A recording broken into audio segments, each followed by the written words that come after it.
What's up, folks? Matty Wills checking back in for another episode for a brand new segment, Wellbeing Wednesday with myself, Matty Wills, of course, brought to you by Metro Health. This week's guest is Dr. Ramirez, who has a couple of different job titles, who I'll let her speak to that. But first, we want to just welcome her warmly, of course. Dr. Ramirez, thank you so much for taking some time out of your day and joining us. Thanks for having me. I'm excited to be here. I'm actually a board certified child and adolescent psychologist. I'm also an associate professor of psychiatry at the School of Medicine over at Case Western, and really proud to be a member and part of the workforce here at Metro Health. And I also, most of my day to day here at Metro is spent with our school health program. I direct their community and behavioral health initiatives. Perfect. That's a very perfect. I couldn't have given you a better intro. You did it quite well, obviously, because you're talking about yourself. But, before we get into the questions that we have set aside for today, kind of just give folks, if you just want to share one nugget or reason why you decided that it was important for you to embark on a career path that you chose. Oh, gosh. Well, I actually started off wanting to be an engineer. I like to build things. I like to tinker and problem solve. But as I got into college and started, I realized I loved my psychology classes. And what's been interesting as I've gone in my career, been faculty now, like going on almost 10 years, we're not that different. When we think about behavior and emotions, a lot of it is building on itself and creating and how we move with each other. So I think I was really interested in really helping children and families, especially when it comes to being stressed out and not always feeling like you're fitting in. And by sometimes shifting just the fewest things, we can help something work, like our mind or our bodies just a little bit better. It's really cool.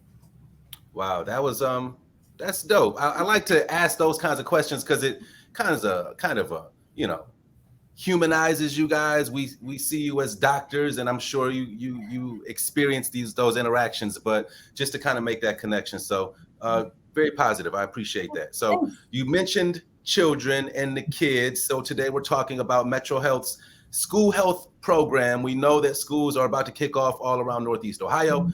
So first, can you just tell everybody what Metro Health's school health program is, and then how exactly does it help children in the community?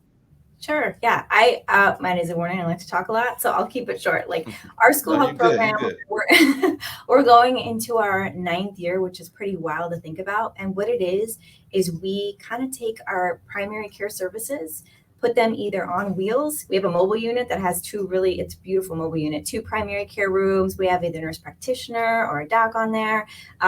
Sometimes I'm on there helping screen. So we take primary care from our hospital and our different sites out into and actually put them on either the school's parking lot, or in some schools, we actually have the clinic inside the school. So most people don't realize that health, mental health, the whole, we look at it like the whole child, whole person. A lot of people think like the brain is kind of separate, mental health, especially stigma around it.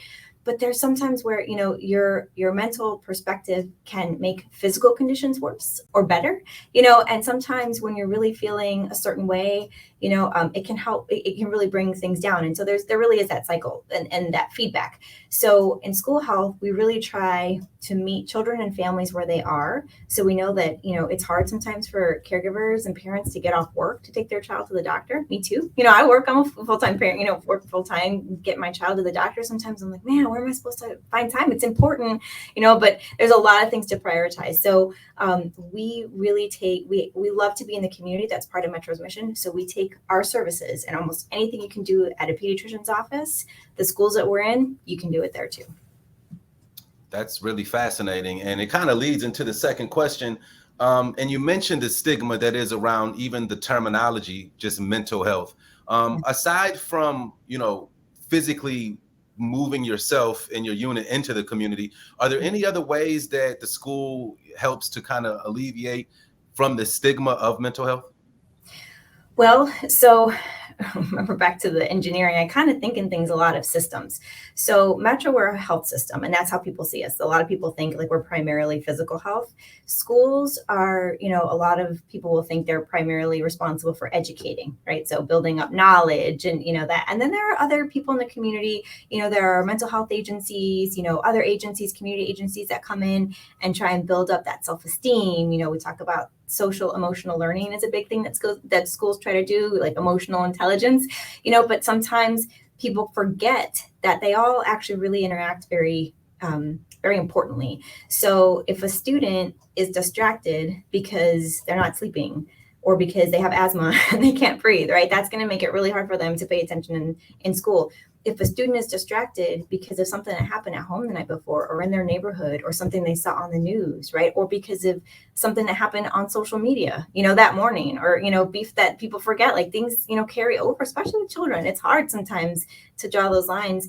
Then how do you expect a child to be able to focus on algebra or, geometry or whatever, science, right? When they're still processing or really kind of in their feelings about what was going on, so we really look at all the systems and how they interact. So we try to support schools in trying to keep children in their seat as long as possible. And sometimes that's through physical health, and sometimes that's collaborating and partnering by making sure that we're promoting wellness. And so schools, the mental health agencies, us, we're trying to show that there's nothing to be ashamed of when it comes to mental wellness, right? We tend to think of mental health only when it's a problem. Oh, you got a mental issue, something's wrong with you. I know culturally, that's a lot of times how my culture sees it too. You don't go to, and you don't talk about things with other people. You keep it in the family, or you just kind of work through it. And there's something that's resilience. There are times where you just kind of push through, but sometimes it's hard. And you need some support in different ways. So we're trying to break down those barriers. And I think it's a really awesome opportunity because, we have a whole generation of young people right now who want to be empowered around their mental health. They want to be able to advocate for themselves, for people they care about, and they want to feel better. And that's what we're trying to do, is catch and meet our students where they are, caregivers where they are to help support, and educators, where they are to help make schools a safe place, to help students be able to engage socially with their in education, on all of that. And so we have to support each other and not operate only in our own little system by itself. Right. So you touched on social media. We'll definitely be covering a little bit more about that later in the interview. So schools, they're coming back to in-person. COVID still lingering. We went through a time where almost no kid was going to in-person school. Now they're all pretty much seemingly back up and running. Why is it so important for children to go to in-person learning schools? Yeah. Well, a lot happens in childhood. The first 3 years of a child's life is probably the most important. So much happens, brain development, all of that. But that doesn't stop when they hit 3 or 5. You start to get into middle school, and there's a whole lot of social development that happens. You start to understand that, you're kind of separating from your family a little bit. And all of a sudden, 6th grade hits, that girl or boy's opinion about your outfit is maybe more important for the first time than your mom or your sisters, and when kids don't have a chance to try things out, to make mistakes and learn, to say something stupid in a group and have somebody laugh at them, but have somebody else have their back, we all have to learn. We have to learn by doing. And so what happened when we took, when COVID really and this virus took students out of being able to be in person for a little bit, you took a lot of those opportunities away. And then we created social media, which we'll get to. It's a virtual reality, maybe not the same as actual virtual reality games, but it is a virtual engagement, so body language, tone, the way a person's saying things, a lot of those things get lost, and so that ability to really understand and create and develop those relationships socially and in person, we saw a lot of that kind of fall by the wayside. And we also take for granted, this is one of the things that I think is nothing else from today. The adults that are listening in today, we really don't appreciate how important adult relationships are for youth. They are incredibly important. Teachers, school resource officers, coaches, the person who's serving the food in the cafeteria. You develop these relationships. And I know a lot of us can probably think back to that person who maybe wasn't our parent or our grandparent, but maybe someone from church, your friend's parent, somebody who lived down the street. Somebody who cared about you, who saw you, who said, "Hey, what's wrong, Matty? You look a little down today." Or, "Matty, I'm so glad to see you today." There's just something about having positive relationships with adults, and the more the better in many ways. And in COVID, when students were homeschooled and they were home, you hopefully had a nice, safe environment at home, but that was the only relationships you had, And so again, there were just natural things that we like to happen in childhood. that really didn't get a chance. Peers, adults, navigating things that all, it's building blocks that happen all through adolescence, The thing is so funny about doing these interviews is I don't expect to come into them and learn anything, but I always do. And that was such a great point that you just made about how important the adult relationships for younger people are. And even not necessarily just with their teachers, because the first thing I think about is most of my kids are athletic and they have coaches, and their coaches are such important parts of their lives. And it's just something that I didn't think about. So thank you so much for that. So we'll shift kind of a little bit right now.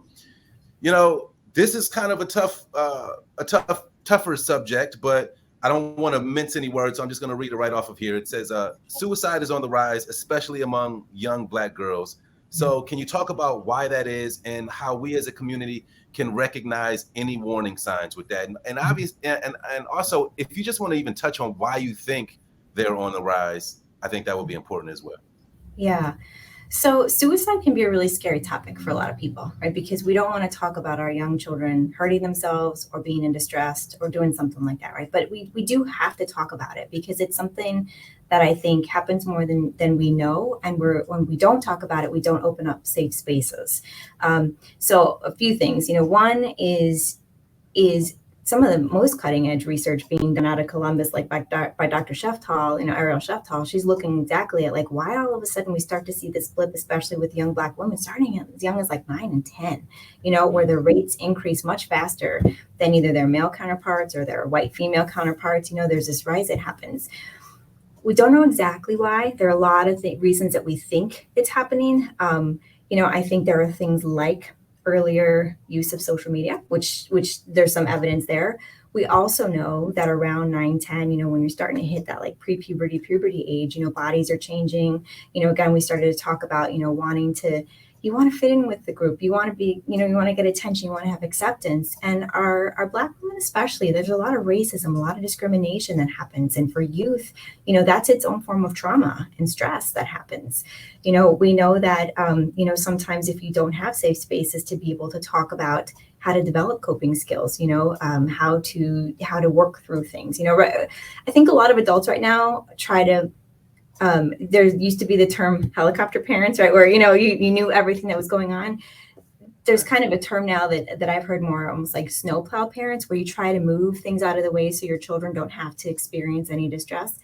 And that's fine in many ways. We want to protect them. But at the same time, kids learn by making mistakes, and so if we don't allow them to develop that resilience and develop confidence in themselves. So there are a whole lot of things going on at these age ranges that might be contributing.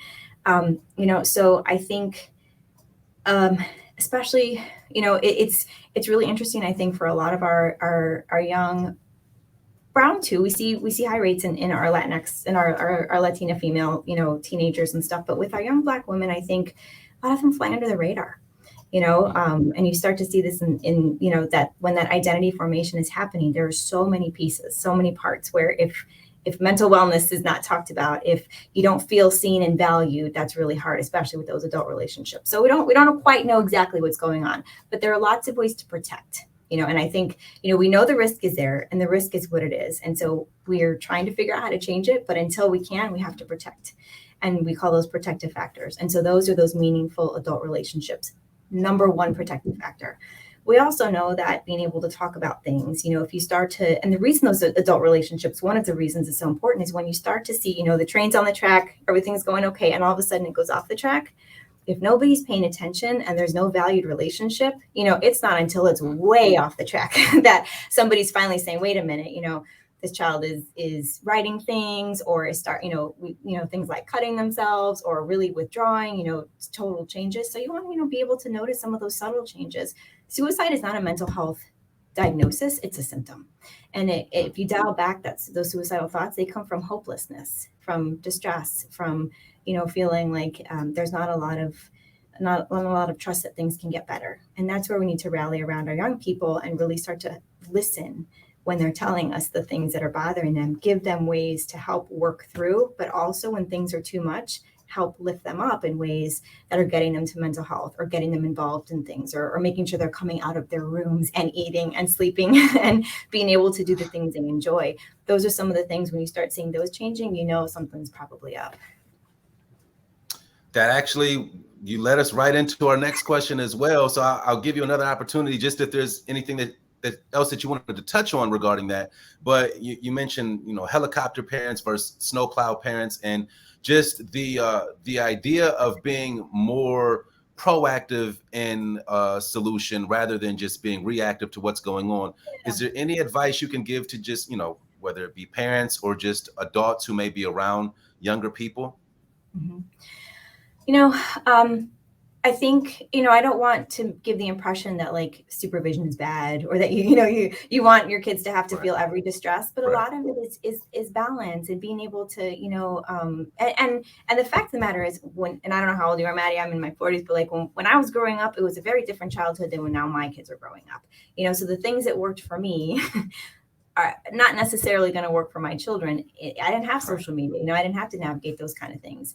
So I think the more that we really understand that, we talk about health systems, we talk about school, we talk about mental health, right? But we don't include, and this is what I see a lot, parents as their own system. Like that's, when we're talking about, well, did the school talk to the doctor and the doctor talk to the psychologist, right? Are we including the family in that? Are we really understanding what, so as a system, are we really appreciating that we're asking a lot from our parents? And are we really empowering parents to understand how to have those conversations and what signs you're looking for? And I think we definitely, all of the systems, have a lot of room to grow when it comes to really help supporting caregivers.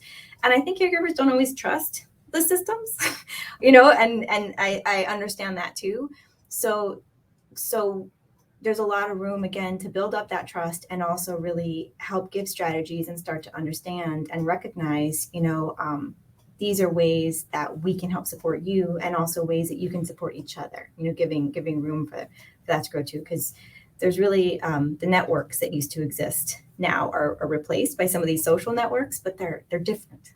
So there's room for both. But really creating those nets around those systems. And I don't think we give enough respect really to families as its own really, really probably most important system of all of them. Yeah. And for the viewers, so my camera's up here.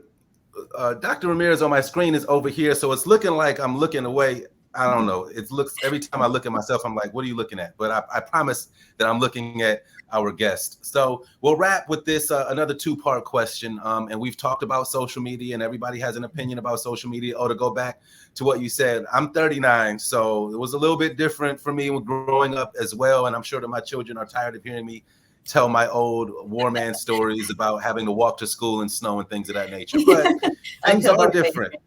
Right. Oh, right. Exactly. So things are different, and social media has a lot to do with it, and there's no way around it. It is what it is. So, the first part of my two-part question is, how do you feel about social media? And then I'll let you close by just talking about, we see everything online is trying to give you a way to do something without doing it. So we see these self-diagnoses and things of that nature on the internet. And we might have a young person say, hey, I took this online quiz and it says that I'm okay, but it's an online quiz from who knows where.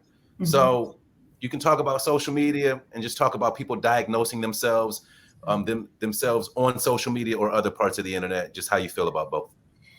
So when I have to have a conversation about social media with either community or with parents, or or even sometimes my patients that are teenagers, I use a lot of metaphors. So I liken it to driving a car. It would be great, I'm sure, for a lot of parents to think, well, I just never want my child to drive. It's dangerous. I don't know where they're going to be going. I don't know what they're going to be doing when I give them the car. So they're just never going to drive, or on their 18th birthday, you hand them the keys over and then they have to fend for themselves. And I just don't think that that's a realistic way of doing things. We don't do that to our children. We don't put them in the car at 18 and say, okay, great, now you're on your own. And I think we have, as caregivers, again, the system, all of it, education, mental health, think about how to help support our young people to be responsible consumers, digital citizens, some people will call it, but how do you use social media? Social media is not inherently bad. right? It is a repository. It's a place where people go. And so it's not the quantity necessarily, it's the quality of what people are doing on social media.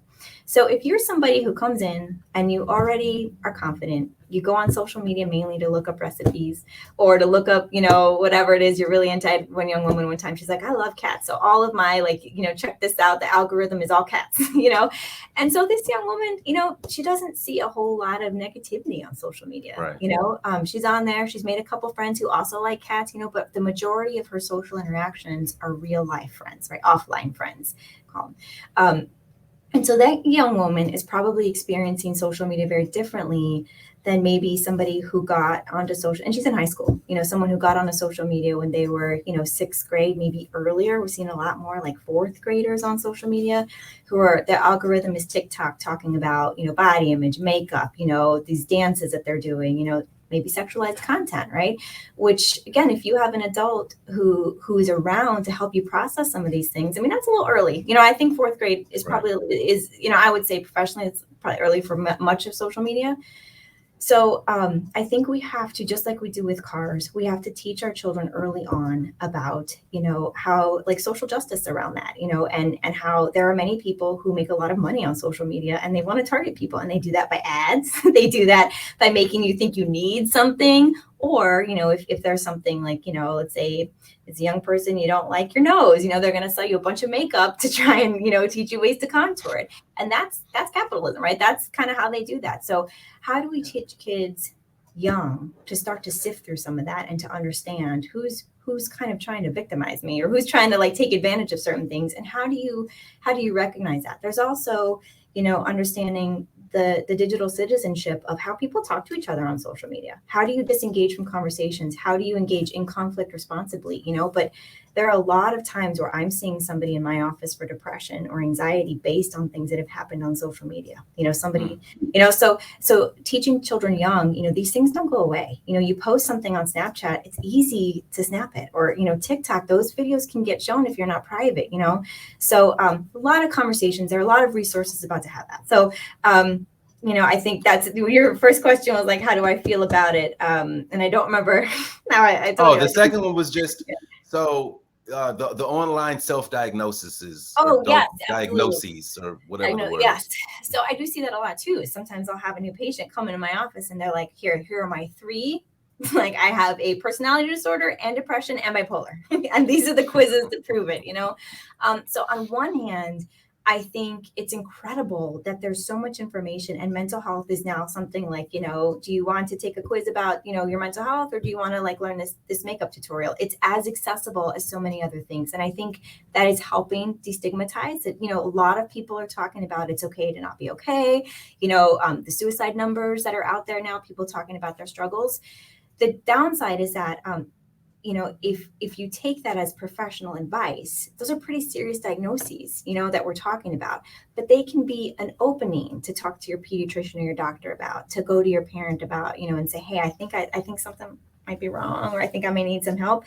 And I always treat those as opportunities to have a conversation. Okay, great. Let's talk about what depression and bipolar and borderline personality are, and some of these symptoms that you're talking about, and how they may or may not fit into that, and how there may or may not be anything wrong, So I think we need to be careful about how, again, it's the quality of the social media. So not taking that as professional advice, because there's a lot of really bad advice out there. Mental health, like I said, makeup, dance, all of it, there are terrible things on social media. And there are some really great things in social media, and teaching our children how to tell the difference, when to disengage and when to know, like, man, they're playing you. Like, don't, Right. just like we would with a car, right? How do you know when you need to get someone's driving drunk? You don't want to be around that person. Somebody, you pay attention to certain rules of the road. You're a defensive driver, you're an offensive driver. The same way we give a lot of responsibility and gradual over time, I think that's the same way we should be treating social media, and be willing to talk about it in those ways too. Wow. That's a really perfect response again. I think you're 5 for 5 or whatever, however many questions we asked here. It was a great interview. We appreciate you so much. We appreciate Metro Health so much.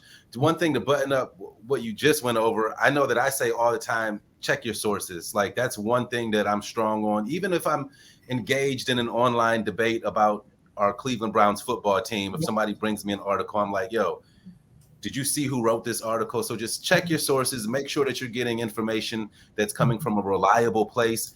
If you're going to, stand on everything that you read or learn on the internet. But very great points on everything that we talked about today. Is there anything that we missed? Is there anything that you just anybody want to shout out? You're like, this is your moment. What you got? So much pressure, Matty. I'm sure I could talk about this for hours. I mean, I think our school health program is incredible. I think the school partners that we work with CMSD, Cleveland Heights, University Heights, there's just a bunch of partners, that we have who welcome us into the schools, and the caregivers who welcome us into that relationship with their children and themselves. We value that. And I think there is, you need to build trust. And you need to also, assertiveness is something we don't teach our children, right? We tend to be passive or aggressive, but there's a beauty in understanding how to set boundaries, how to respect yourself, So anyway, and I think that's just been a really beautiful relationship over the last 9 years with our community partners. And Cleveland, I'm not from here. I'm from Texas, but Cleveland has been my home for the last almost 20 years. And there's no place like it. It's pretty special. So I think we have a lot of energy. I think we have a lot of just really, really people who care a lot about our youth, thinking about, last thing I'll shout out, like I've been really, I just love seeing the things like Archie Green, who's really interested in black male mental health, right? The things that he's putting out there with cope dealers and stuff, and his wife, Nike, who's really talking about, some of the, with elevating, safe space. And there are a lot of people in the community, I think, that are finally trying to say, we don't want to be, we want, as a community, youth, our Latinx youth, we want people who value us, who understand us. It's not a one size fits all. Not everybody's experience is the same. And so I really appreciate the partners who invite us in, who allow us to be part of that relationship, to sit at their table. It's not our table. Right. We bring the expertise of like the mental health or the medical side, but this is the community, and we really appreciate that. That's right. My grandmother used to say, back in her day, they would say it takes a village, and that's why that was her way of saying she was always going to be in our business when we were kids. So of course we appreciated her.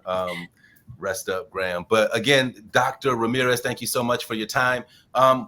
This was a great interview. We really appreciate Metro coming on and just trying to kind of pick away at some of the stigmas just around, associated with the conversation around mental health. Because like you said earlier in this conversation, it's often viewed as like a problem, when it could be, we just have to figure out what's going on. So we appreciate you guys taking some time out of your busy days. I say that to every one of you guys, you all went to school way longer than any of us did, and you are very much experts in your field. And we know that you have very busy days.